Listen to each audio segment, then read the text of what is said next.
Today we profile Ronald Reagan.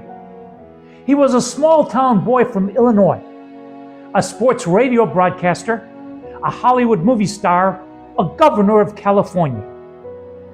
He was the 40th president of the United States of America. He was known as the Great Communicator. He implemented supply-side economic policies known as Reaganomics. In 1987, he famously stood at the Berlin Wall and declared, "Mr. Gorbachev, tear down this wall." Ronald Wilson Reagan was born on February 6, 1911, in Tampico, Illinois, to Jack and Nellie Reagan. His early life was shaped by modest means and frequent moves, but his mother's strong Christian faith and belief in the value of hard work had a lasting impact on him. Reagan attended Eureka College, where he studied economics and sociology, played football, and developed a love for acting and public speaking. After graduating in 1932, Reagan began a career as a sports radio broadcaster for WHO Radio in Des Moines, Iowa, announcing Chicago Cubs games. His specialty was creating play-by-play accounts of games using only basic descriptions that the stations received by wire as the games were in progress. He moved to Hollywood in 1937. He signed a contract with Warner Brothers and appeared in over 50 films over 2 decades. While his film career never reached heights of superstardom, Reagan became a recognizable and beloved figure in American entertainment. His most famous role was as George Gipp in Knute Rockne All-American, 1940, earning him the lifelong nickname the Gipper. During his time in Hollywood, Reagan became active in the Screen Actors Guild, eventually serving as its president for several terms. This experience helped him develop political and leadership skills, especially during the tense years of the Red Scare and McCarthyism. Although he began his adult life as a Democrat and supporter of Franklin Delano Roosevelt's New Deal, Reagan's political views shifted rightward over time, especially in response to what he saw as excessive government regulation, high taxes, and the threat of communism. By the early 1960s, Reagan had become a staunch conservative. His 1964 televised speech, "A Time for Choosing," in support of Republican presidential candidate Barry Goldwater, catapulted him to national political prominence. We haven't balanced our budget. In it, Reagan laid out a vision of limited government, strong national defense, and individual freedom, principles that would guide his political career. In 1966, Reagan was elected governor of California, defeating Democratic incumbent Pat Brown. He served 2 terms from 1967 to 1975. As governor, Reagan focused on controlling government spending, reforming welfare programs, and confronting student unrest during the volatile Vietnam War era. Though his tenure faced criticism for budget cuts and a sometimes heavy-handed approach to protest, Reagan emerged as a leading figure in the national conservative movement. After narrowly losing the Republican nomination in 1976 to Gerald Ford, Reagan won the presidency in a landslide in 1980, defeating incumbent Jimmy Carter. He took office at a time of economic malaise, high inflation, and international uncertainty. His presidency, often called the Reagan era, marked a major ideological shift in American politics. Domestically, Reagan implemented supply-side economic policies, commonly known as Reaganomics, which emphasized tax cuts, deregulation, and reduced government spending. His administration believed that cutting taxes would stimulate investment and economic growth, while critics argued that these policies disproportionately favored the wealthy and increased the national debt.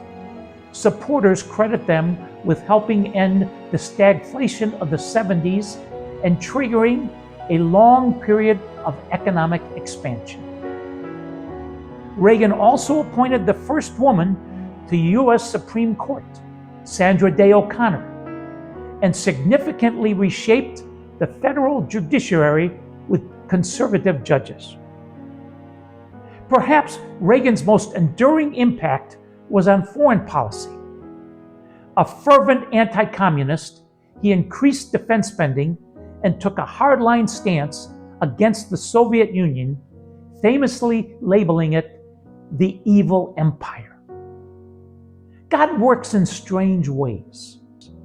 In 1981, God took two actors who had never performed together, who had never even met, and they were both shot within 1 month of each other. One was President Ronald Reagan. The other had become Saint John Paul II the Great, the Pope. They were both shot within 1 month of each other. And these two men, along with Lech Walesa of Poland, Margaret Thatcher of England, and Mikhail Gorbachev of Russia, freed hundreds of millions of people from communism without one bullet. God's ways are not our ways. He championed the Strategic Defense Initiative, dubbed Star Wars, which aimed to develop a missile defense system. Despite his confrontational rhetoric, Reagan also pursued diplomacy. His relationship with Soviet leader Mikhail Gorbachev led to a thaw in US-Soviet relations. The two leaders signed the Intermediate Range Nuclear Forces Treaty in 1987, a landmark agreement that eliminated an entire class of nuclear weapons. Reagan's role in helping end the Cold War is widely recognized, though historians debate how decisive his policies were. The symbolic moment of his foreign policy legacy came in 1987 when he stood at the Berlin Wall and declared, "Tear down this wall."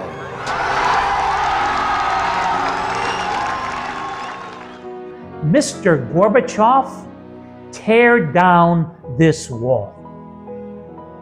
Just 2 years after Reagan left office, the Berlin Wall fell and the Soviet Union collapsed shortly thereafter. Reagan left office in 1989 with high approval ratings. In 1994, he publicly revealed that he had been diagnosed with Alzheimer's disease. He spent the last decade of his life out of the public eye and died on June 5th, 2004, at the age of 93. Ronald Reagan's legacy is complex, but significant. He is credited with restoring American optimism, reviving the economy, and reshaping the Republican Party, and helping to bring about the end of the Cold War. Critics point to increased deficits and social inequity during his administration. But few deny his skill as a communicator and his lasting impact on American politics. Known as the Great Communicator, Reagan's enduring appeal lay in his ability to connect with Americans across political lines, projecting confidence, humor, and unwavering belief in the nation's promise. His presidency marked a turning point in the 20th century, shaping the course of U.S. domestic and foreign policy for decades to come. Here are some quotes by Ronald Reagan. "The 9 most terrifying words in the English language are, "I'm from the government and I'm here to help." Government's first duty is to protect the people, not run their lives. As government expands, liberty contracts. If we ever forget that we are one nation under God, then we will be a nation gone under. Within the covers of the Bible are the answers for all the problems men face. We maintain the peace through our strength. Weakness only invites aggression. Entrepreneurs and their small enterprises are responsible for almost all the economic growth in the United States. Here's a letter he wrote January 26, 1961. Mrs. Fred Lowey. Dear Mrs. Lowey, as you perhaps know, I am speaking in Long Beach for the 18th Congressional District Republicans, February 11th, the Lincoln Day dinner. Because of this and a number of speaking dates from now through spring, I don't believe I can accept your invitation to meet with the women's group. Please accept my regrets and my thanks for your kindness in asking me. Sincerely, Ronald Reagan. Ronald Reagan, the 40th President of the United States, remains one of the most influential and transformative figures in American political history. His journey from a small-town boy in Illinois to Hollywood actor to California governor and ultimately to the presidency exemplifies the American ideal of self-made success. Reagan's legacy is marked by a unique blend of charisma, conservative values, and steadfast leadership during pivotal moments in the late 20th century. That's the story of Ronald Reagan. Thanks for watching. If you enjoy these messages of inspiration and hope, please like, subscribe, and or share them with family and friends. And until we meet again, please remember, with God, anything is possible. Spahom.